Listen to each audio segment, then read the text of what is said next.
നമസ്കാരം. മലയാളി വാർത്താ സ്പെഷ്യലിലേക്ക് കയറി പോന്നോളി. ഒരു മനുഷ്യൻ അതിദാരുണമായി മരണപ്പെട്ടിരിക്കുകയാണ്. മാലിന്യത്തിൽ വീണാണ് ആ മനുഷ്യൻ മരിച്ചത്. ഈ ഒരു അവസരത്തിൽ ഇങ്ങനെ ഒരു സറ്റയർ എടുക്കുന്നത് ശരിയാണോ അല്ലേ എന്നൊന്നും എനിക്കറിയില്ല. എങ്കിലും ഈ ഭരണാധികാരികളെ, ഇവരുടെ ധാർഷ്ട്യത്തെ അങ്ങേയറ്റം വിമർശിക്കുക തന്നെ ചെയ്യണം. അത് ഈ രീതിയിലാകണമെന്ന് എനിക്ക് തോന്നുന്നു. അതുകൊണ്ട് ഇന്നത്തെ എൻ്റെ ഈ സറ്റയർ ജോയ്ക്ക് വേണ്ടി സമർപ്പിക്കുകയാണ്. അടിച്ച് കയറി വാമേറെ അങ്ങോട്ട്. ലൈറ്റ് ഇട്ട് തിരുവനന്തപുരത്തെ പുളകം കൊള്ളിച്ച് അവാർഡ് വാങ്ങിച്ച മേയറേച്ചിയുടെ തലയിൽ ഒരു പൊന്തൂവൽ കൂടി. മലിനത്തിൽ മുക്കി ഒരു മനുഷ്യനെ കൊന്നു റെക്കോർഡിട്ടു. പ്രായം കുറഞ്ഞ മേയറാണ് കേട്ടോ. നവോത്ഥാനം. ഇതിന്റെ സ്മരണാർത്ഥം ഇന്നു മുതൽ ആമയിഴഞ്ചാൻ തോട്, ആര്യ ഇഴഞ്ചാൻ തോട് എന്ന് അറിയപ്പെടുന്നതായിരിക്കും. എടുക്കട്ടെ ചേച്ചി ഒരു മുഴുത്ത ഗപ്പ്. എഗജിയിലത് കൊണ്ടായി വെക്കാം. ആര്യ പറഞ്ഞാലും മുക്കൻ പറഞ്ഞാലും നേര് പറയണം കേട്ടല്ലോ. നേര് പറയണം കേട്ടല്ലോ. വണ്ടി തടയാൻ നടക്കുമ്പോൾ വണ്ടി തടയാൻ നടക്കുമ്പം എന്തൊരഹങ്കാരം, എന്തൊരു ധാർഷ്ട്യം, എന്തൊരു തുള്ളലാമച്ചേ, സഹിക്കാൻ പാടില്ല ആ തുള്ളൽ. എന്താ മേറെ ആ തുള്ളൽ ഇപ്പോൾ ഇവിടെ കാണിക്കുന്നില്ല? മാലിന്യത്തിൽ മുങ്ങി ഒരു മനുഷ്യൻ മരിച്ചു, കൊന്നു. എന്നിട്ട് അവിടെ പോയി കടന്ന് മോങ്ങി ഒരു ഷോ. ഈ മോങ്ങലിൽ കേരളം അങ്ങനെ ഉരുകൂല. കൊട്ടകലിപ്പിലാണ് മലയാളി.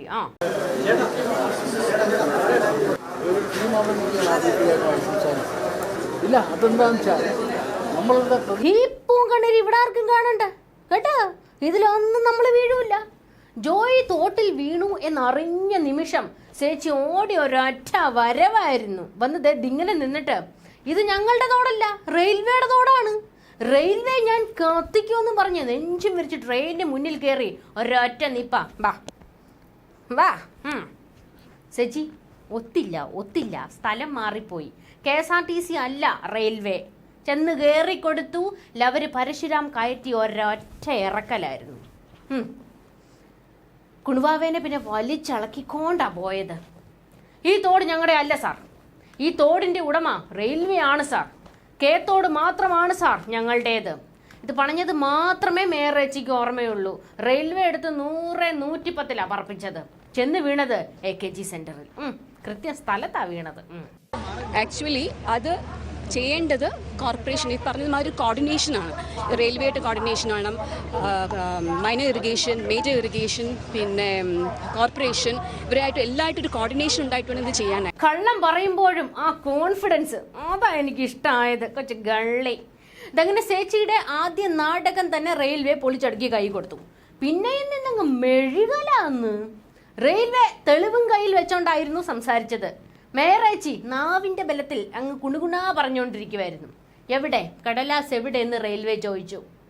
ഇപ്പൊ ശരിയാക്കി തരാന്ന് പറഞ്ഞു പോയതാ. പിന്നെ ഇതുപോലെ മോങ്ങാനാണ് ചാനലിന് മുന്നിൽ വന്നത്. ചേച്ചി, ഒരു സന്തോഷ വാർത്ത കൂടിയുണ്ട്. ഹൈക്കോടതിയിൽ നിന്ന് ഇൻഡാസ് വന്നു. തോട്ടിലെ മാലിന്യം ആരുടേത് എന്നത് മുതൽ സകലതും അന്വേഷിക്കാൻ അമിക്കസ് ക്യൂറിയെ നിയമിച്ചു. ഇഫ്താർ വിരുന്ന് കൊടുത്താൽ വീഴുന്ന ആളല്ല, ഹൈക്കോടതിയിൽ നിന്നുള്ള ആളാ. കസേരയുടെ കാര്യത്തിൽ ഏതാണ്ട് തീരുമാനമായിട്ടുണ്ട്. ചേച്ചി, കോർപ്പറേഷനിൽ 40 വണ്ടി അടിമകളെ ഇറക്കിക്കോ. നാട്ടുകാർ കൈവയ്ക്കാൻ വരുന്നെന്നാണ് കരക്കമ്പി. പ്രായം കുറഞ്ഞ മേയറുടെ ഭരണത്തിൽ ധൃതംഗ പിളകിതരായ നാട്ടുകാര് മെഡല് തരാൻ വരുന്നു. അയ്യോ, എവിടെ ചച്ചുടു മൂത്ത് കേദാസൻ? ജോയ് തോട്ടിൽ വീണപ്പോൾ വായിൽ പഴം തിരികിയതാ. പിന്നെ ബോഡി കിട്ടിയപ്പോഴാണ് വാ പൊളിച്ചത്. ഈ കേരളത്തിനൊരു കപ്പിത്താൻ ഉണ്ട് സാർ. കപ്പിത്താൻ ഉറക്കത്തിലാണ് സാർ. ക്യൂബളം കത്തിയാലും മലയാളി ചത്താലും മൂപ്പര് കുലുങ്ങൂല. അങ്ങ് ചൈനയിലെ വൻമതിലിന് ഒരു പൊട്ടലുണ്ടെന്നറിഞ്ഞാൽ കേദാസൻ ഒരാളുങ്കലുമായി ചൈനയിലേക്ക് പറക്കും.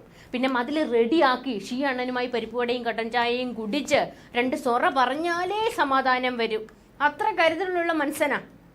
ഇതേപോലായിരുന്നു അന്ന് ബ്രഹ്മപുരം കത്തിയപ്പോഴും കേട്ടോ. മൂപ്പര് ക്ലിഫ് ഹൗസിലിരുന്ന് വീണ വായനയിലായിരുന്നു. 12ാം ദിവസം തീ അണച്ചപ്പോഴാണ് വിജയണ്ണൻ കത്തിയതുപോലും അറിയുന്നത്. ക്യാപ്റ്റൻ കപ്പൽ വന്ന സന്തോഷത്തിലാണെന്ന്. Dollars ഇറക്കാനുള്ളതാണ്, dollars. അതിൻ്റെ ഇടയിലാണോ മാലിന്യം? അതൊരുപാടുണ്ടല്ലോ. ഒരു 5 വർഷം കൂടി തന്നാൽ ഞാൻ ശരിയാക്കി തരാം. ഇത് വിജയന്റെ അല്ല, ദാസന്റെ ഉറപ്പാന്ന്. ഉറപ്പ്. എൻ്റെ പൊന്നുമലയാളികളെ, നിങ്ങൾ തന്നെ രക്ഷിച്ചോളുക. അല്ല, ഇവരൊന്നും രക്ഷിക്കാൻ വരുമെന്ന് കരുതിയിരിക്കരുത്. അപ്പം നമുക്ക് കാണാം.